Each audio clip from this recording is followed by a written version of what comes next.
Kids, listen. Hello and welcome to South London, to this beautiful, beautiful venue, the Bedford, for a brand new chat show for lesbians, bis and their allies, obviously.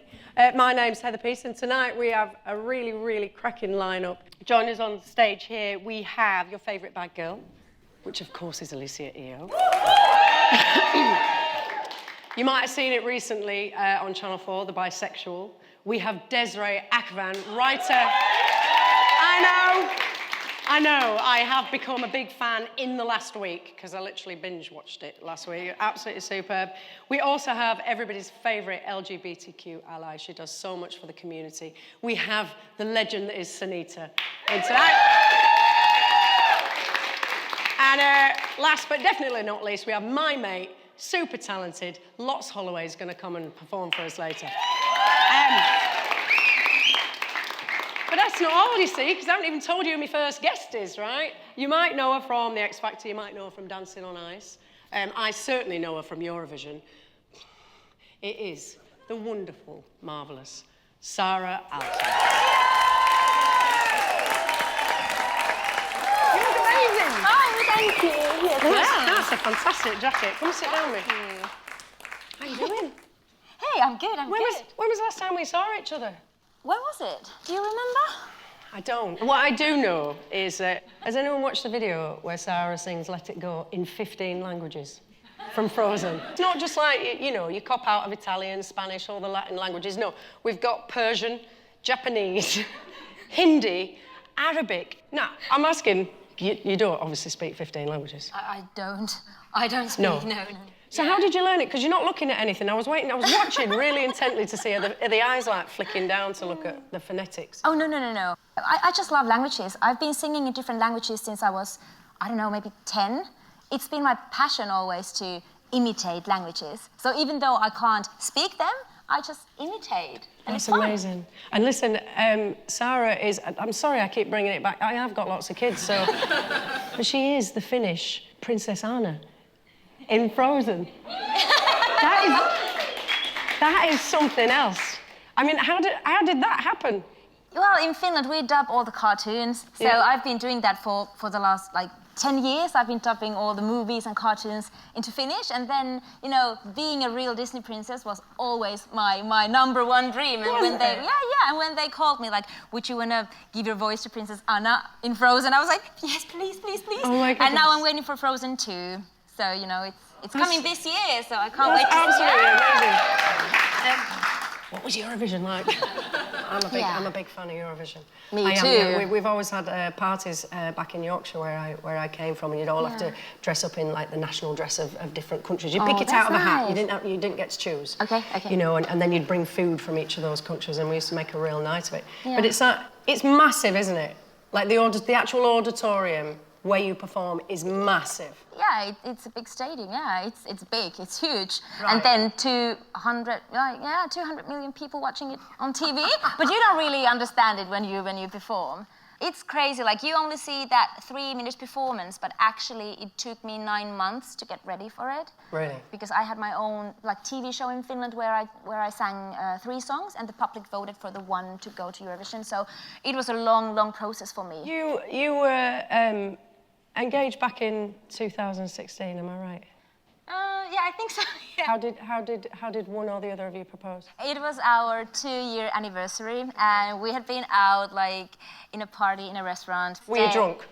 No. So you said party, I'm like, that's never a good proposal. No, it wasn't like that. A nice day together. Okay. We went home, I washed off my makeup, put on my pajamas, and we were on the sofa, and then suddenly Mary was like, would you want to marry me? And I was like, oh my God, my first reaction was, what? No, not I don't even have my makeup on, don't do it like that. I don't know, it was just because I felt so tired, and and I was like, oh, I should be more glamorous when you propose to me. But no, she was like, no, but this is the real Saara that I love. So then I was like, okay, yes, let's get married.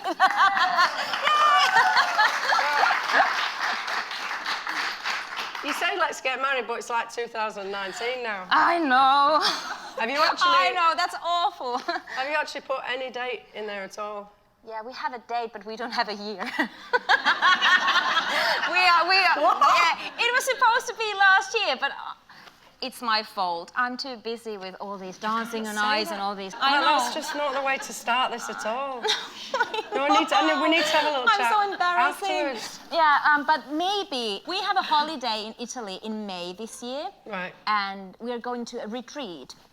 And it's being held in a hotel, which is a famous wedding venue as well. Okay. So that's my plan. If we like the place, we're going to book it for next year. I know, but you know, every Saturday you might have to do it on a Tuesday. It's fine. It's fine. These things get booked up way in advance. You just need to get your skates on. That's all I'm saying. What sort of retreat? What is it? Is it a funny one? Is it one where you have to drop your mobile phone and like all that? Yeah, it's a spiritual retreat. Yeah. Spiritual? Yeah. Are you spiritual? Yeah, we are. In what way? We just, we love the universe and we just want to develop ourselves. So it's like we have workshops every day where we just go through our things. We all have dramas and things we go through in our lives. I absolutely agree. I was brought up a Catholic and religion was a big part of my life. Then I came out and sat at the back of a church in Manchester and thought, they don't really want me here. It was 20 odd years ago and I was no longer in the church that I'd grown up in, so I didn't know anyone either. But I'd say I was still spiritual, and like you, I take mine from nature. I'm standing on the top of a hill and feeling the wind. Or the springtime. Yeah. I know it sounds silly, but it's a simple thing. You know what? I grew up in a village in north of Finland where it was full of very religious people, so even pop music was a sin. Like everything was sin. Watching the TV and everybody had like 16 children in their families, and I grew up there and I wanted to be a pop artist and a performer, and most of my school friends and teachers thought it was a sin. Really? And I was like, okay.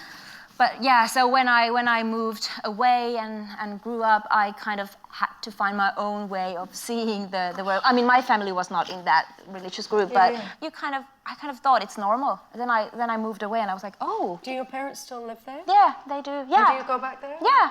I mean, it's a nice place, but it was just quite weird to grow up there. So when I grew up, I was like, I don't want to have anything to do with churches or religion or anything, and but then you kind of find your own way of seeing the life. And really. So what's happening with you now? What's happening in your life other than trying to book a date for the wedding? That's like the main thing. Yes. Well, I just finished Dancing on Ice. Yes, 5 months. You were the highest woman. Yeah. No, absolutely. Which you won, really, is all we're saying. Exactly. Yes. Exactly. Well, actually, I feel like I won because I was in the final and that was enough. You don't really have to win that competition. It's all about being there until the end and learning as much as you can. And, 5 months of only skating. Full-on training. Whoa. How were your legs? I got injured everywhere, so I'm still recovering. I can't really use this arm. And... But you'd be a great person. We have a little. I live in Brighton. I don't come from Brighton, but we have an ice rink every year outside the pavilion down in Brighton. I'd love to take you. Oh yeah. I'd love to take you. But what you'd have to do is do a little bit of you're a bit unsteady as you go on, and then just off. yeah. But so that was fun, and now I'm promoting my new song, Dance Like Nobody's Watching, and we're gonna hear from you in a little bit. But before that, I'd like to introduce my second guest because I think it ties in quite well with your experience. So I'd like to introduce the LGBTQ ally. Please welcome to the stage, Sunita. Naughty. Naughty. Hi, darling. How are you? Which way should I go? Should I go this way? So at least Come it here. wasn't me barking. I know. Who's this? This is Scarlett. Scarlett. Hi, say hi What to breed is Scarlett? Scarlett's a poodle, so everybody's doing something doodles, labradoodles. You've gone She's for the just classic. all poodle. She's the classic. A poodle. She's absolutely gorgeous. Listen, I wanted to talk to you, Sunita, just about your allegiance, really, with the LGBTQ community and how that came about, because you have been outspoken throughout your career. Where did that come from? Because I kind of grew up in the community. My mother was on a show called Hair back in the 70s, and everybody, it was, just a cast full of diversity. So I thought the world was like that. and didn't realise the world wasn't like that until I came to England, went to a very sort of strict boarding school, and suddenly I was the only black girl. I knew all these things that nobody else knew about. But I mean, in those days, me talking about, sort of gay friends or lesbians and things like this in essays, they'd sort of say, write about what you did in your summer holiday. And of course, it was all a bit, oh, she's a fantasist, what's wrong with this child and all this kind of stuff. And so, I kind of learned that, there were two different worlds. And then I suppose, like, with the musical career that followed, if you don't mind me saying so, there was a certain campness to the videos and everything else. They're very, sparkly. I mean, the gay guys would have taken that under their wings straight away. Yeah, well, again, my mother was disco diva. So, Okay. I was in the dressing rooms trying on the makeup and the costumes, and of course all the guys were there, and I was like, I want to do this. I couldn't believe she got paid to put on sparkly things and have fun, yeah. And I was like, that's my job, yeah. And so, moving on from that and your involvement with X Factor, how did that kind of come about as his kind of guest judge? Well, really, because I was mentoring behind the scenes on the show. I mean, you mentored Leona Lewis, didn't you? I mentored Leona and One Direction. I mean, Goodness. I do sort of say to Simon that he owes me a lot.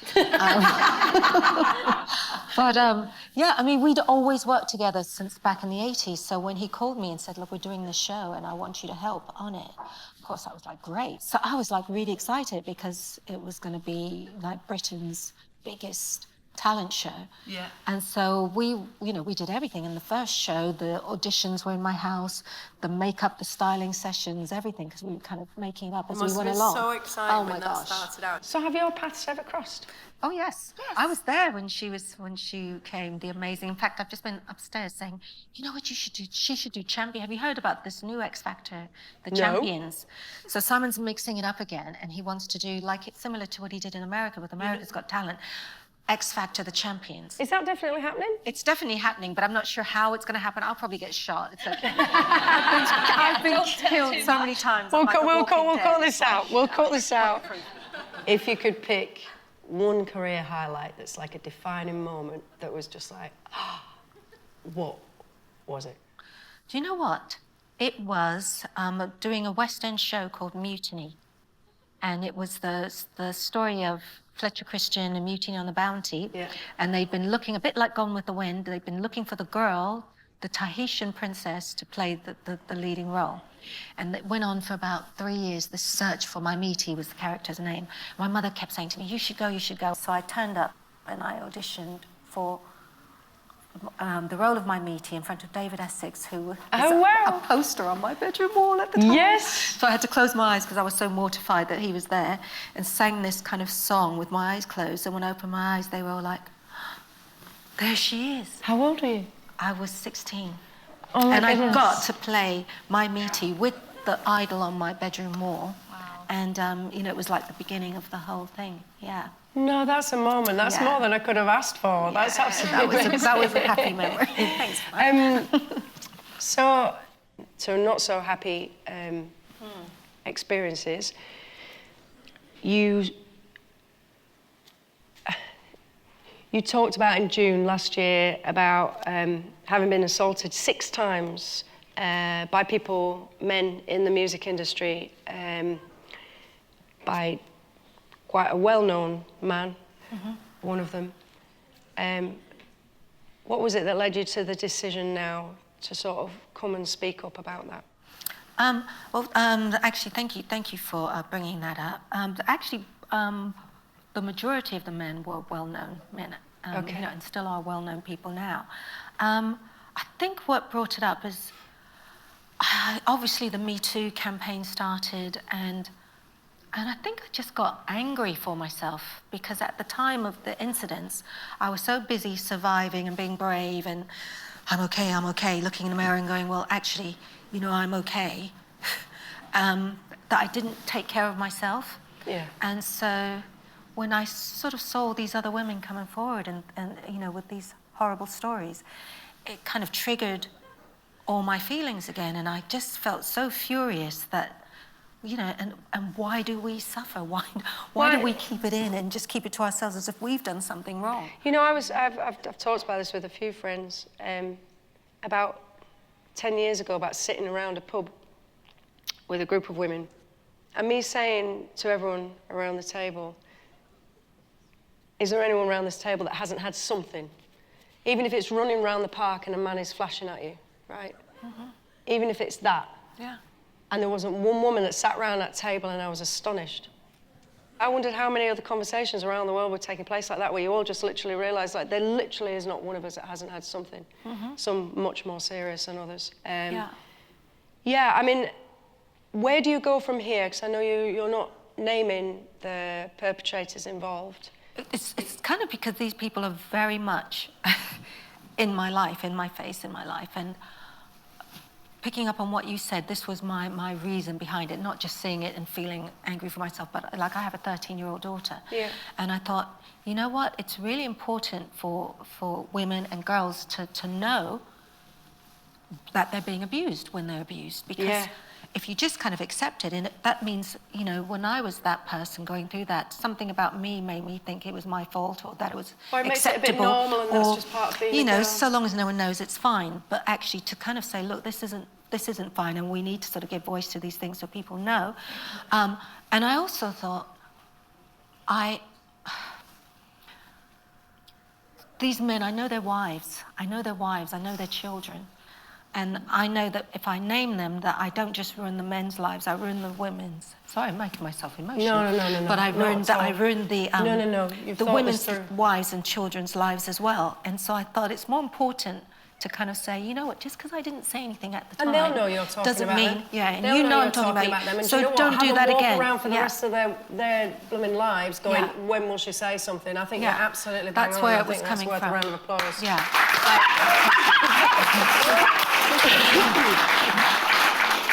I really, really do. Like, and that's such a beautiful thing of you to withhold that information. And they'll be fearful all the time, so it's fine. You are writing your memoirs. I am. The title of which I literally love. Who put the sin in Sunita? I thought of that myself. I mean, right? Yeah. It's something I've learned actually being in England. You know, you have to laugh, don't you? You've got to be able to laugh at yourself. And I just thought, you know what?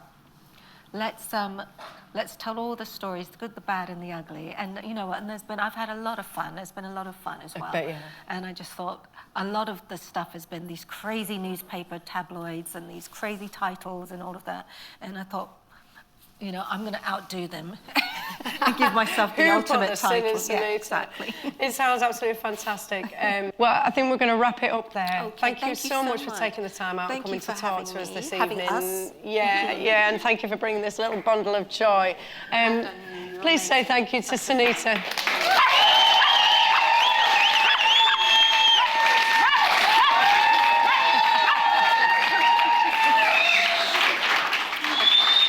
So I think it's about time that you made your way to the keys, Saara. Just tell us a little bit about what the song's about. Oh, so the song is Dance Like Nobody's Watching, my favourite song from my album, Wild Wild Wonderland.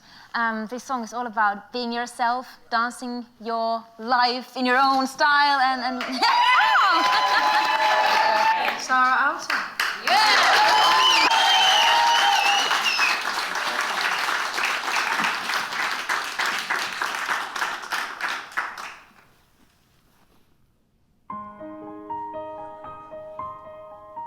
In the shadows, in the background, out of the sunlight, you were hiding, scared of showing what you really look like.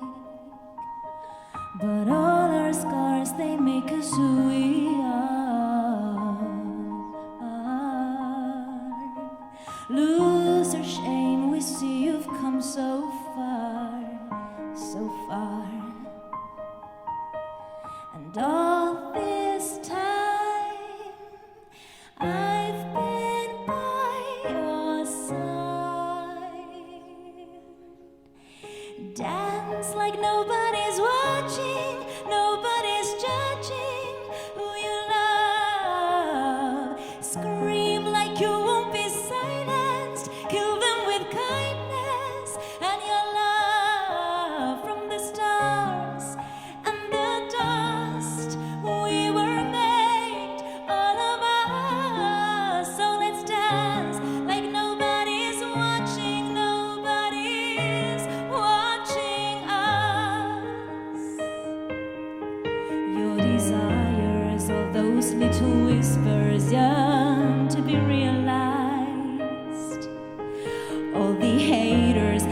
fires can't break us, we're free on the inside. And all this time I've been by your side. Dance like nobody's watching, nobody's judging who you love. Scream like you won't be silenced, heal them with kindness and your love. From the stars and the dust, we were made, all of us. So let's dance like nobody's watching, nobody's watching us. But all our scars, they make us who we are. Lose your shame, we see you've come so far. Dance like nobody's watching, nobody's judging who you love. Scream like you won't be silenced, heal them with kindness. Oh, yeah. Dance like nobody's watching, nobody's judging who you love. Scream like you won't be silenced, heal them with kindness and your love. From the stars and the dust, we were made, all of us. So let's dance like nobody's watching, nobody's watching us.